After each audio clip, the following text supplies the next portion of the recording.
दोस्तों, आपका स्वागत है मेरे YouTube चैनल जीएस ब्लास्टर पर। सबसे पहले मैं आपसे सॉरी कहना चाहूँगा कि इतने दिनों बाद मैं अपने एथिक्स के लेक्चर को कंटिन्यू कर रहा हूँ। अब मेरा एथिक्स का लेक्चर कंटिन्यू रहेगा, तो आप हमेशा ट्यून रहिएगा क्योंकि हर दिन आपको लेक्चर सब मिलेंगे। तो चलिए, आज का टॉपिक है एटीट्यूड।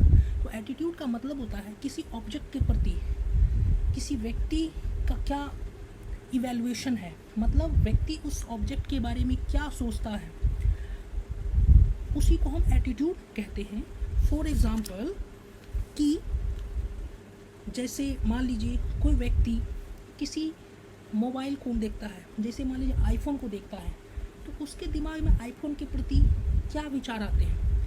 पहला आएगा, ये शो ऑफ के लिए होता है, इसकी कीमत ज़्यादा इसलिए है क्योंकि इसके पीछे एप्पल का लोगो बना हुआ है, ये एलईडी रेस को दिखाता है। और एक विचार ये भी आ सकता है कि ये हमारे लाइफ को काफ़ी मतलब आसान बना देता है, हर चीज़ काफ़ी इसमें शानदार दी गई है, हार्डवेयर हो या फिर प्राइवेसी, सबसे इम्पॉर्टेंट प्राइवेसी। तो इस तरह एक व्यक्ति किसी भी चीज़ के बारे में जो विभिन्न प्रकार के निष्कर्ष निकालता है, उसके दिमाग में आते हैं, वो एटीट्यूड होता है। एटीट्यूड में जो निष्कर्ष होता है, या तो वो पूरा पॉजिटिव ही होगा। जैसे कोई एप्पल के मोबाइल के बारे में बोलता है, इसकी प्राइवेसी सबसे अच्छी है, हार्डवेयर क्वालिटी सबसे अच्छी है, हैंग नहीं होता, ये पॉजिटिव हो गया। नेगेटिव में ये हो जाएगा कि एप्पल के आईफोन्स काफ़ी महंगे होते हैं, एंड्रॉयड की अपेक्षा इसमें फ़ीचर्स काफ़ी कम होते हैं। उसके बाद इसमें नॉच अभी भी बना हुआ है, जबकि और सब मोबाइल में धीरे धीरे नॉच जो है वो ख़त्म होता जा रहा है। तो ये नेगेटिव हो गया। अब है मिक्स ऑफ पॉजिटिव और नेगेटिव। तो मैंने एप्पल आईफोन के बारे में जो भी आपको पॉजिटिव और नेगेटिव बताया, उनको मिक्स कर दीजिए और इसकी डिग्री वेरियस होगी। मतलब जैसे आपको कहा जाए पॉजिटिव वाले तो आप पॉजिटिव 4 पॉइंट बोलेंगे उसके बारे में, नेगेटिव 3 पॉइंट बोलेंगे, या नेगेटिव 4 पॉइंट बोलेंगे, या पॉजिटिव 3। मतलब आप उसकी पॉजिटिव जो फीचर्स है वो ज़्यादा बता दोगे, कमी होगा नेगेटिव फीचर्स ज़्यादा बता दोगे। तो ये डिग्रीज पर डिपेंड करता है कि आप उसको कितना लाइक करते हैं। और ये जो है किसी व्यक्ति के एप्टीट्यूड को भी डिटरमाइन करता है। एप्टीट्यूड में क्या अंतर होता है? एटीट्यूड किसी व्यक्ति के किसी ऑब्जेक्ट के प्रति एस्टिमेशन, यानी कि उसके दिमाग में उस ऑब्जेक्ट के प्रति क्या है वो दिखाता है। और एप्टीट्यूड जो होता है वो हमें जेनेटिकली मिलता है, वो हमें माँ बाप से मिलता है। कि किसी भी व्यक्ति की सोचने समझने की जो क्षमता होती है, जो उसे अपने पेरेंट्स से मिलती है, उसी को हम एप्टीट्यूड कहते हैं। जैसे किसी व्यक्ति के सपोज कीजिए पिता इंजीनियर हैं या फिजिक्स केमिस्ट्री मैथ के शानदार स्टूडेंट हैं, तो जो उसका बच्चा होगा कोई फिक्स नहीं है, एक एग्जांपल ले रहे हैं, तो हो सकता है उसकी फिजिक्स केमिस्ट्री बहुत ही मजबूत हो, बहुत ही स्ट्रॉन्ग हो। लेकिन ये तो हो गया एप्टीट्यूड। अब उसको जो है फिजिक्स केमिस्ट्री, उसको कोई भी टॉपिक तो काफ़ी अच्छे से समझ में आता है, लेकिन उस टॉपिक पर उसको समझ विकसित करने के लिए जो है एटीट्यूड की ज़रूरत पड़ेगी, मतलब उसको ट्यूशन की ज़रूरत पड़ेगी। जैसे सिंपल बिना गुरु के ज्ञान नहीं होता। कितना भी इंटेलिजेंट स्टूडेंट हो, जब तक वो किसी टीचर के संपर्क में नहीं आएगा, उससे पढ़ेगा नहीं, तब तक उसमें जो है वो जो है सक्सेस नहीं कर सकता। तो यही है कि एटीट्यूड जो है व्यक्ति की एप्टीट्यूड को निखारता है, मतलब प्रतिभा है, उस प्रतिभा को निखारने का काम करता है। जैसे हीरा जब खान से निकलता है, माइन से डायमंड, तो उसमें वो चमक या लश्चर नहीं होती। जब उसको विभिन्न डिग्री पर कट किया जाता है डायमंड कटर के द्वारा, तब उसमें शाइनिंग आती है। तो उसी प्रकार हीरा है, मूल्यवान है, लेकिन उसके मूल्य में और बढ़ोतरी कैसे होती है?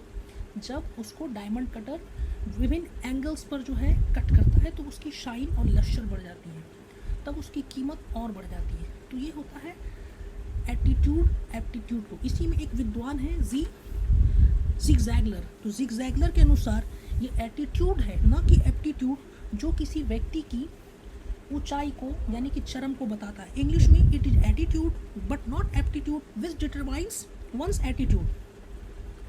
अब यहाँ पर है कि एप्टीट्यूड कब यूजफुल होगा, और डिटेल में देखें कि एप्टीट्यूड जो है किसी व्यक्ति के लिए कब यूजफुल होगा।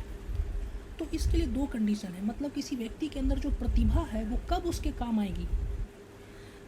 तो पहला है, यदि सक्सेस प्राप्त करने के लिए उसके पास नेसेसरी एबिलिटी हो, यानी कि अगर उसको आईएएस बनना है तो उसको एनसीईआरटी और जो उसके सिलेबस है सिविल सर्विस का वो अच्छे से उसको समझने की क्षमता होनी चाहिए। दूसरा कि यदि अगर उसको समझने की क्षमता है और यदि उसको प्रॉपर तरीके से यूटिलाइज करता है तो वो पीटी मेंस इंटरव्यू क्लियर कर सकता है। तो ये दोनों कंडीशन जो एप्टीट्यूड के लिए है वो और कुछ नहीं, ये दोनों एटीट्यूड ही है। तो मैंने इसी पॉइंट को क्लियर किया कि एटीट्यूड जो है एप्टीट्यूड को डिटरमाइन करता है। नेक्स्ट है इसका, अब बात ये करते हैं कि एटीट्यूड के कंपोनेंट्स क्या होते हैं। तो एटीट्यूड के कंपोनेंट्स के बारे में जो है 3 चीज़ें आती हैं, ABC शॉर्ट में, A से अफेक्टिव, B से बिहेवियर और C से कॉग्निटिव। तो ये 3 जो इसको मैंने बताए कंपोनेंट, ये इसको ABC मॉडल ऑफ एटीट्यूड कहते हैं या एटीट्यूड कहते हैं। ये 3 मॉडल जो ABC मॉडल दिया गया है इसको किसने दिया था? रोजेनबर्ग और हॉलैंड ने। विद्वान का नाम था रोजेनबर्ग एंड हॉलैंड ने ABC मॉडल एटीट्यूड के दिया था। इफेक्टिव कंपोनेंट, जो इफेक्टिव कंपोनेंट होता है वो एटीट्यूड के इमोशनल पार्ट से एसोसिएट होता है और ये जो है व्यक्ति का जो सब कॉन्शियस माइंड होता है जिसको आप कहते हो अंतर आत्मा, उस स्तर तक में ये काम करता है। और यदि कोई वस्तु आप देखें और उससे आपके इमोशन से जुड़ जाए तो ये जो होता है वो क्या होता है, रैशनल पर आधारित नहीं होता। जैसे आपके पास बहुत पुराने ज़माने की कार है, वो भारत स्टेज 2 या फर्स्ट पर काम करती है।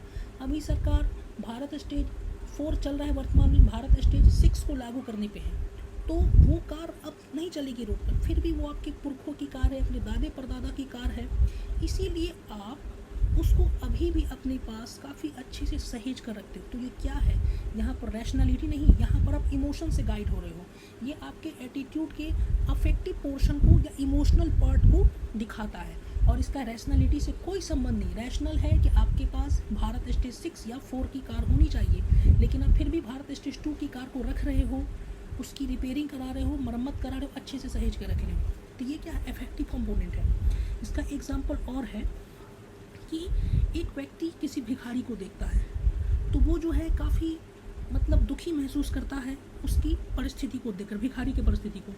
और कोई दूसरा व्यक्ति है वो भिखारी को देखता है तो उसको काफ़ी ग्लानि महसूस होती है, दुख होता है कि आखिर ऐसा क्यों है, कोई इसके लिए क्यों नहीं इसके लिए बेहतर रोजगार के अवसर उपलब्ध करा रहा, आखिर क्यों उसे भीख मांगना पड़ा। और तीसरा, एक कुछ व्यक्ति ऐसे होते हैं जिसको भिखारी को देखकर कोई प्रभाव नहीं पड़ता, उनमें कोई भी फीलिंग नहीं आती, ना डिसगस्टमेंट की ना सॉरी की, मतलब वो न्यूट्रल होता है, वो देखकर आगे बढ़ जाता है। ये क्या है, इफेक्टिव कंपोनेंट है। अब इफेक्टिव कंपोनेंट डेवलप कैसे होता है, तो इफेक्टिव कंपोनेंट डेवलप होता है पर्सनालिटी डेवलपमेंट और लाइफ में जो कुछ पास्ट एक्सपीरियंसेस होते हैं उस आधार पर इफेक्टिव जो है कंपोनेंट डेवलप होता है। फॉर एग्जांपल, यदि कोई व्यक्ति गरीब लोगों के बीच पला बढ़ा है तो उसकी जो है गरीबों के प्रति कंपैशन की जो इमोशन से वो रहेगी। कंपैशन का मतलब होता है दया का भाव या हमदर्दी जिसको कहते रहेगा। और यदि कोई व्यक्ति गरीबों के बीच पला बढ़ा नहीं है तो गरीबों के प्रति उसमें कोई भी फीलिंग्स नहीं आएगी। अब एटीट्यूड का जो इफेक्टिव कंपोनेंट होता है उसको कैसे कंडीशन किया जाए, कंडीशन का मतलब उसमें कैसे परिवर्तन किया जाए, तो ये थोड़ा डिफिकल्ट काम है क्योंकि ये सब कॉन्शियस लेवल पर होता है, मतलब अंतर आत्मा के स्तर पर होता है। इसको कंडीशनिंग करने का एक ही उपाय है, इंट्रोस्पेक्शन।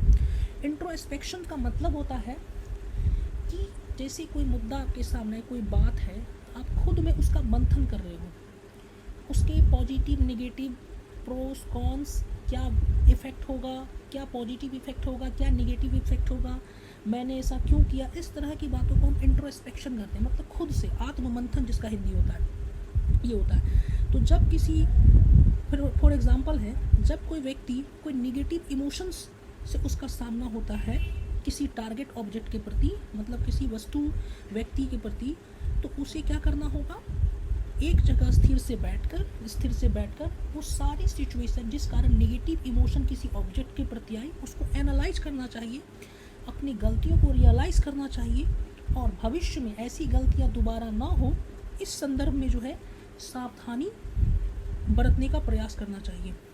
अब नेक्स्ट है कॉग्निटिव कंपोनेंट ऑफ एटीट्यूड। तो कॉग्निटिव कंपोनेंट ऑफ एटीट्यूड का क्या मतलब होता है?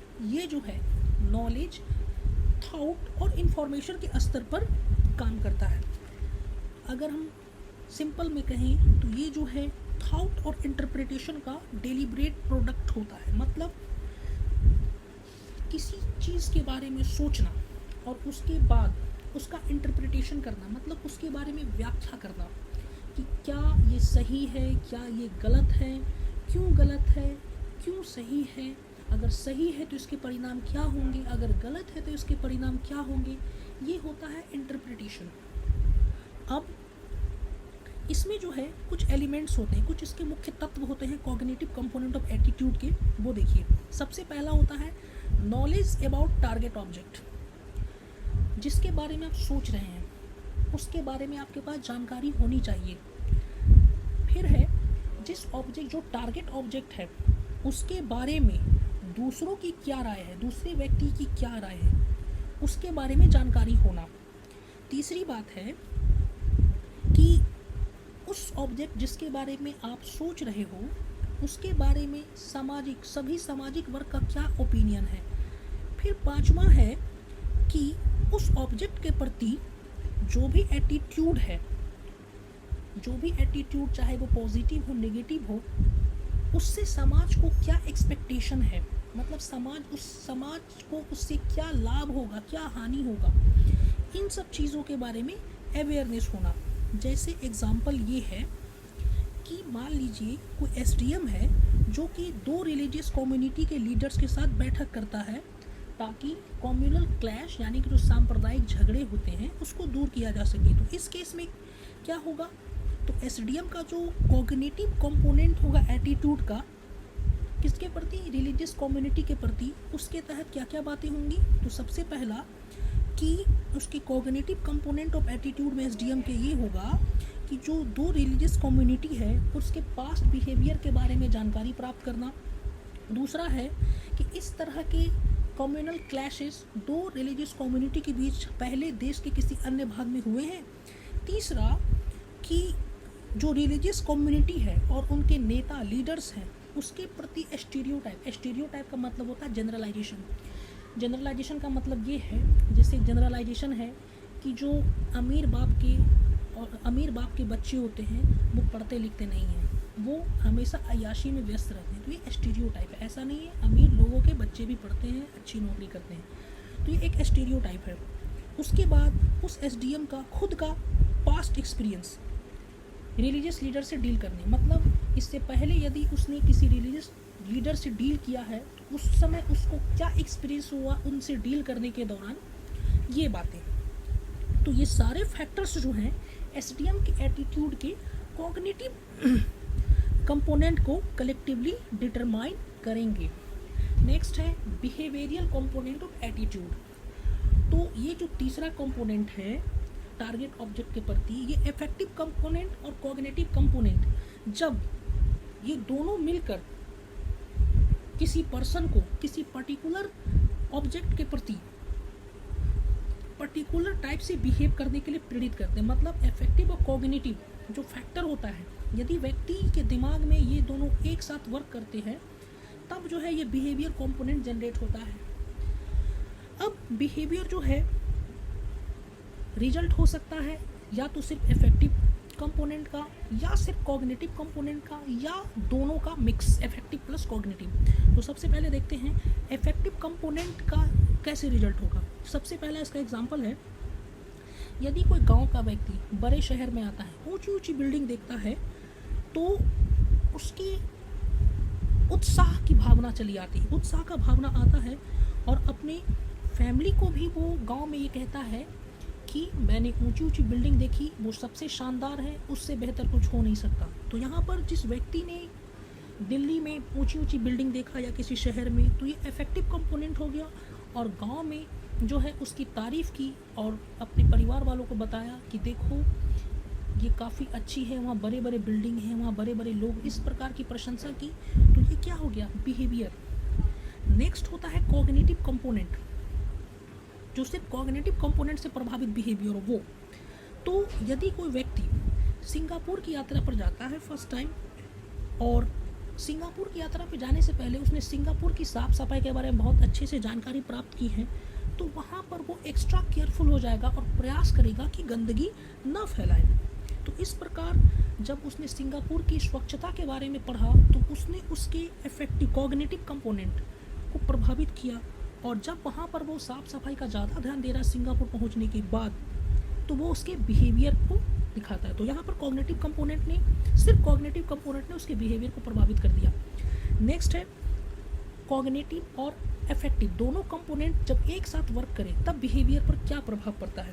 तो जब कोई व्यक्ति कॉमेडी सिनेमा में रिलैक्स फील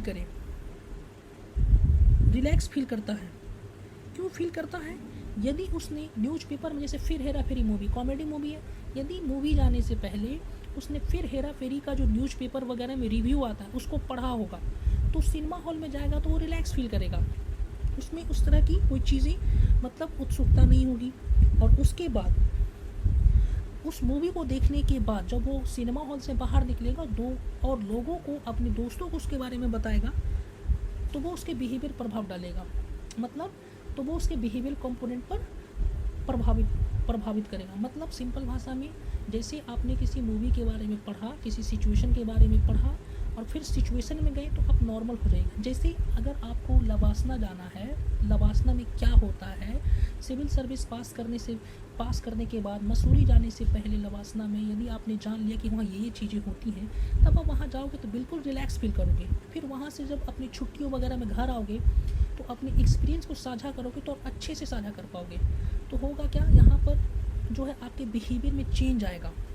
तो यहाँ पर कॉग्निटिव और इफेक्टिव दोनों का प्रभाव जो है देखने को मिलता है। तो कुल मिलाकर निष्कर्षतः यही है कि कॉग्निटिव और इफेक्टिव कंपोनेंट जब एक साथ वर्क करते हैं ना, तब बिहेवियर कंपोनेंट ऑफ एटीट्यूड उभर कर सामने आता है। ये जो है, अब इसका एक एग्जांपल है ODF, ओपन डिफेकेशन से संबंधित। तो स्वच्छ भारत अभियान जो था, एग्जांपल स्वच्छ भारत अभियान जो 2014 में शुरू हुआ, तो ये जो है बिहेवियरल चेंज से संबंधित था। उसमें एक प्रावधान है बिहेवियरल चेंज लाना लोगों में, कि ओपन में डिफेकेट ना करें। तो ये कैसे उभर कर आया, कि किस तरह हमने बिहेवियरल चेंज लाया।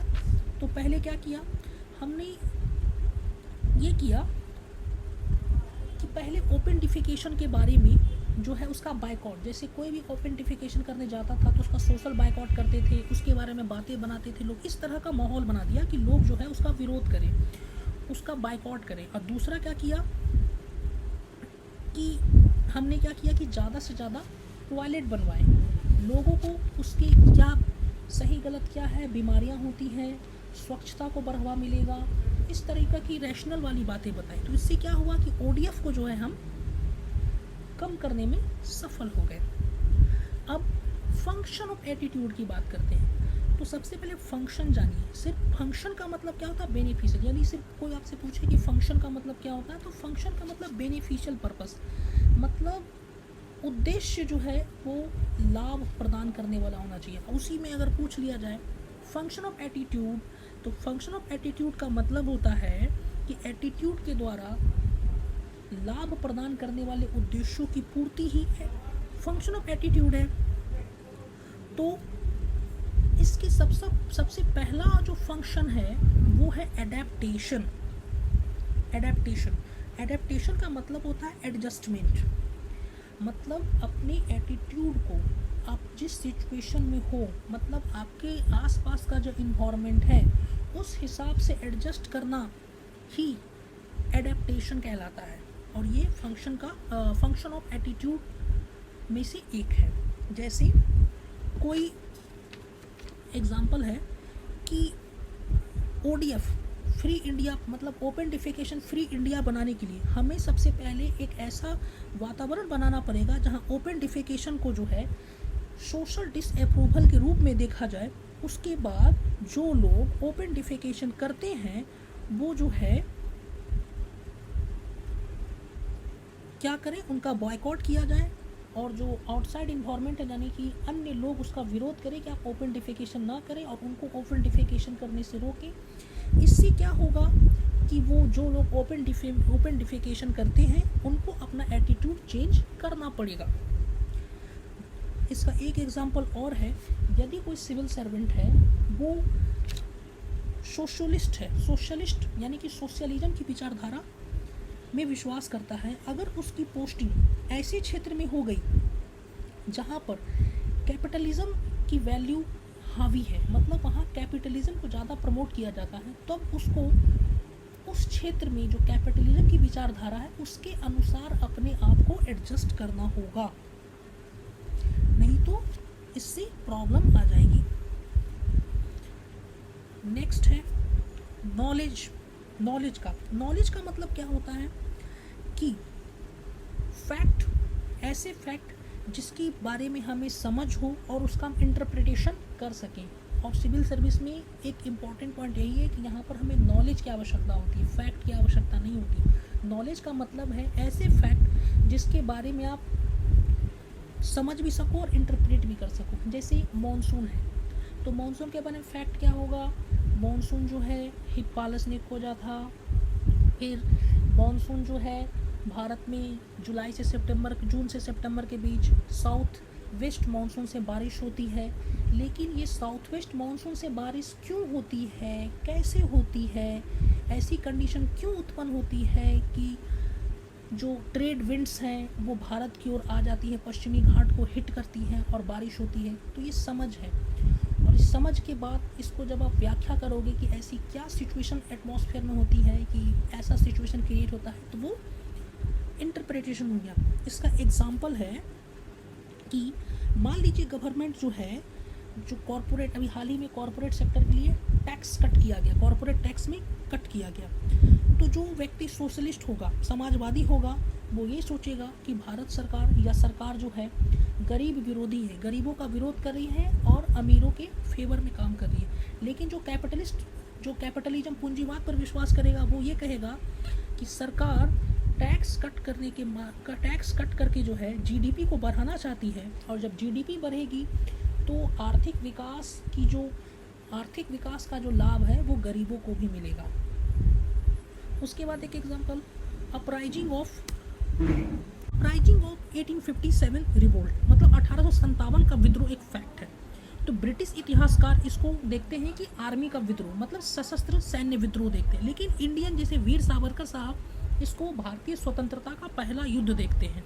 तो ये दोनों इंटरप्रिटेशन से क्या नॉलेज उभर कर आई कि ब्रिटिश और इंडियन 1857 के विद्रोह के बारे में क्या क्या सोचते हैं। तो हमें इंटरप्रिटेशन के दो मुद्दे मिलते हैं। ब्रिटिश के अनुसार ये एक सिपाही म्यूटनी था, और हमारे वीर सावरकर के अनुसार ये first war of Indian independence था। तो तीनों पर अभी भी इंटरप्रिटेशन चल रहा है, और भी बहुत सारी व्याख्या है। तो इस प्रकार जो एटीट्यूड का एक फंक्शन है वो है नॉलेज।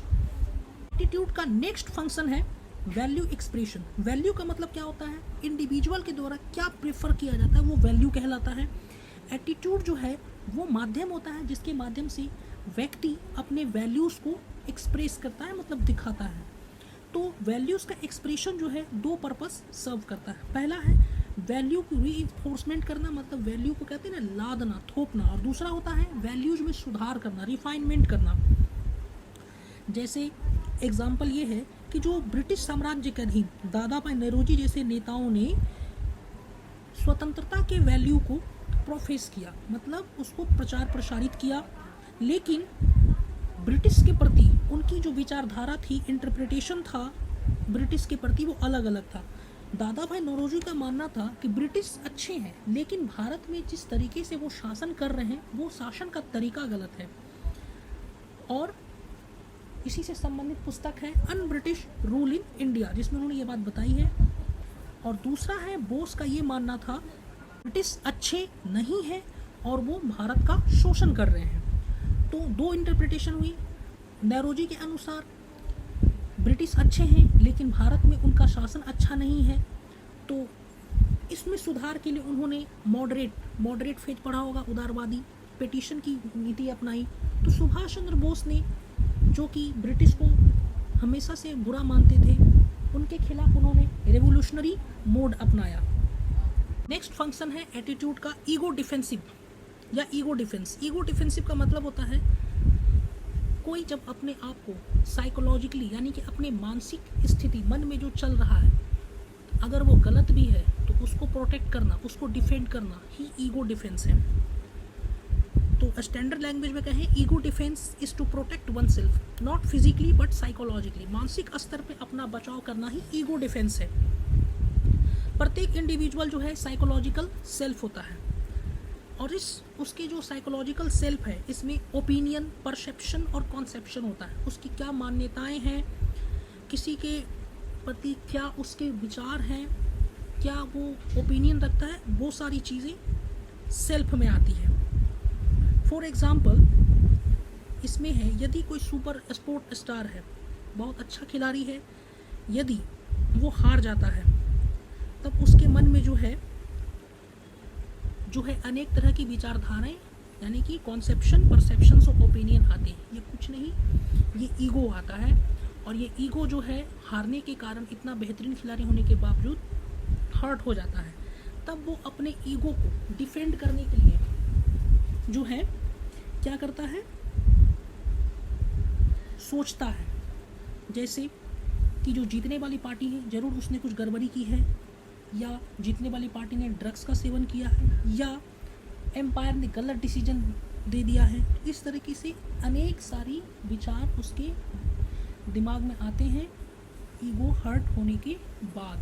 तो ये सब विचारधाराएं लाकर वो अपने ईगो को प्रोटेक्ट करता है। जैसे कोई विद्यार्थी यूपीएससी प्रीलिम्स में क्रॉस कर जाता है, और जब रिज़ल्ट आने के बाद वो अपने ईगो को कैसे डिफेंस करता है कि मैंने यहाँ पर तैयारी नहीं की, शायद आंसर की गलत है, शायद कोचिंग वाले ने सही से नहीं पढ़ाया। तो ये क्या है, ये ईगो डिफेंस है।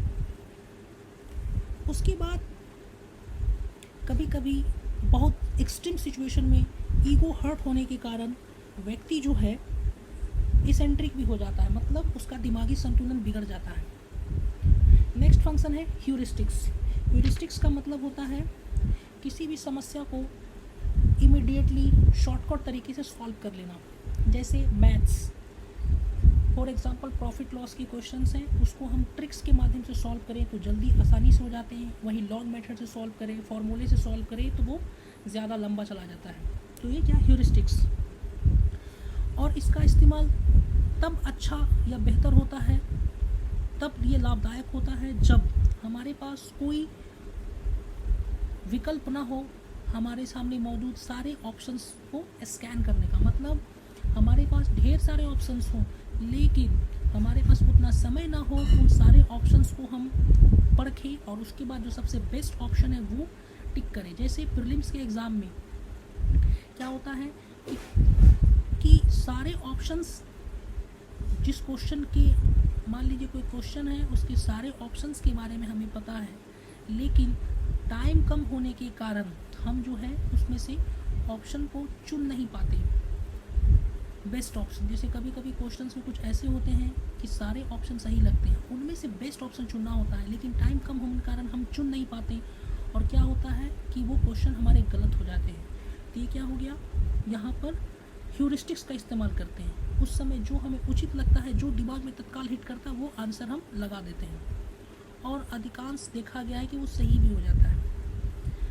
जैसे एक एग्जांपल है, मान लीजिए किसी स्कूल का प्रिंसिपल है, उसको 2 student inter school debate competition में भेजने हैं, लेकिन उसके पास टाइम नहीं है कि वो जो है स्कूल में पहले कंपटीशन कराए, स्कूल में कंपटीशन कराने के बाद टॉप 2 स्टूडेंट्स को चुने और उसको क्या करे, इंटर स्कूल डिबेट कंपटीशन भेजे। तब वो क्या करेगा, क्लास में जो एग्ज़ाम्स होते हैं, फॉर्मेटिव असेसमेंट वगैरह होते हैं, उसमें जो 2 स्टूडेंट नंबर 1 नंबर 2 पे हैं, उन्हीं को वो जो है इंटर स्कूल कंपटीशन में ये मानकर भेज देता है कि जब ये क्लास में अच्छा परफॉर्मेंस करते हैं तो इंटर स्कूल कंपटीशन में भी बेहतर परफॉर्म करेंगे। तो ये क्या हो गया, ह्यूरिस्टिक्स। और अंतिम है नेगेटिव को पॉजिटिव को नेगेटिव करना, कि इसका एग्जाम्पल है कि थॉमस अल्वा एडिसन जिसने बल्ब का आविष्कार किया। यहाँ स्लाइड्स में थोड़ा मिस्टेक हो गया है, वो पॉजिटिव से नेगेटिव है, मैं सुधार दूंगा। तो थॉमस अल्वा एडिसन का एग्जाम्पल दिया जाता है। तो थॉमस अल्वा एडिसन बल्ब का आविष्कार करने से पहले 10,000 प्रोटोटाइप उन्होंने बल्ब के बनाए, लेकिन 10,000 प्रोटोटाइप फेल कर गए। तब उन्होंने ये नहीं कहा कि मैं हार गया या मुझसे नहीं होगा या नेगेटिव फीलिंग नहीं है। उन्होंने ये कहा कि मैं फेल नहीं हुआ, मैंने 10,000 और नए तरीके खोजे बल्ब बनाने के। इस तरह फंक्शन ऑफ एटीट्यूड हमने देखा। तो एटीट्यूड के बेसिक्स हमने आज देखे। आशा करता हूँ आपको लेक्चर अच्छा लगा हो। यदि अच्छा लगा तो मेरे चैनल को लाइक कीजिए और सब्सक्राइब कीजिए और शेयर कीजिए। Thank you. हेलो दोस्तों, जीएस ब्लास्टर चैनल पर आपका स्वागत है और आज हम बात करते हैं मोरल एटीट्यूड के बारे में। तो सबसे पहले मोरल एटीट्यूड के बारे में जानने से पहले मोरालिटी के बारे में जानते हैं कि मोरालिटी क्या होता है। मोरालिटी का मतलब होता है राइटियसनेस, मतलब क्या सही है, सही बातें क्या है। किसी भी एक्शन को हम राइट तब मानेंगे जब समाज के द्वारा उसको सही माना जाए। तो मोरल एटीट्यूड का मतलब होता है राइटियस मैनर से, मतलब काम करने का सही तरीका, यानी कि जो समाज के द्वारा स्वीकार्य जो प्रोसेस है, तरीका है, उसी को हम मोरल एटीट्यूड कहते हैं। कुल मिलाकर कहा जाए तो क्वालिटेटिव इवैल्यूएशन करना किसी भी कार्य का कि वो सही है या गलत है, उसी को हम मोरल एटीट्यूड कहते हैं। मोरल एटीट्यूड को हमेशा पॉजिटिव सेंस में लेते हैं। पॉजिटिव सेंस का मतलब हमेशा देखते हैं कि कोई एटीट्यूड समाज के संदर्भ में सही है कि नहीं। उसके बाद है ये समाज पर प्रभाव डालता है और ये हमेशा सही होता है। फॉर एग्ज़ाम्पल, यदि हम टॉलरेंस को प्रेफर करते हैं, सभी धर्मों के प्रति आदर का भाव रखते हैं, तो ये समाज में स्वीकार्य है और ये हमेशा सही होगा और इसका समाज पे पॉजिटिव इम्पैक्ट पड़ेगा हमेशा। तो ये मोरल एटीट्यूड है। दूसरा है इमोरल एटीट्यूड। इमोरल एटीट्यूड का मतलब होता है कि ऐसा एटीट्यूड जिससे जो है मोरालिटी से संबंधित क्वेश्चन उभर कर आए। क्या ये नैतिक है या नहीं, क्या इससे नैतिक प्रश्न उठ सकते हैं या नहीं। ये जैसे एग्जाम्पल है क्लोनिंग है, जिसमें जो क्लोनिंग की जाती है हूबहू एक व्यक्ति के द्वारा दूसरे, मतलब उसका क्लोन बना दे, फोटोकॉपी जिसको कह सकते हैं। तो इसके एथिकल इश्यूज उभर कर सामने आ सकते हैं। जैसे एस्टीम सेल का मुद्दा है, तो एस्टीम सेल्स में टोटीपोटेंट सेल जो होता है एस्टीम सेल, उसके यूज पर प्रतिबंध लगाया गया है क्योंकि ये अनएथिकल है। उसके बाद नेक्स्ट है अमोरल एटीट्यूड। अमोरल एटीट्यूड ये प्योरली पर्सनल होता है, न्यूट्रल होता है। जैसे किसी व्यक्ति को जलेबी खाने की इच्छा हो रही है, तो वो जलेबी अगर खा भी ले या नहीं भी खाए तो इससे समाज पर कोई प्रभाव नहीं पड़ने जा रहा। हाँ, उस व्यक्ति पर प्रभाव पड़ सकता है, यदि उसको डायबिटीज है तो प्रॉब्लम हो जाएगी, यदि नहीं है तो इट्स ओके। तो ये प्योरली पर्सनल होता है और समाज पर इसका कोई प्रभाव नहीं होता। तो ये एटीट्यूड का एक प्रकार था, मोरल, इमोरल और अमोरल एटीट्यूड। अब हम नेक्स्ट में देखेंगे पॉलिटिकल एटीट्यूड के बारे में। तो एटीट्यूड का तीसरा लेक्चर हमारा होगा पॉलिटिकल एटीट्यूड के संदर्भ में। Thank you.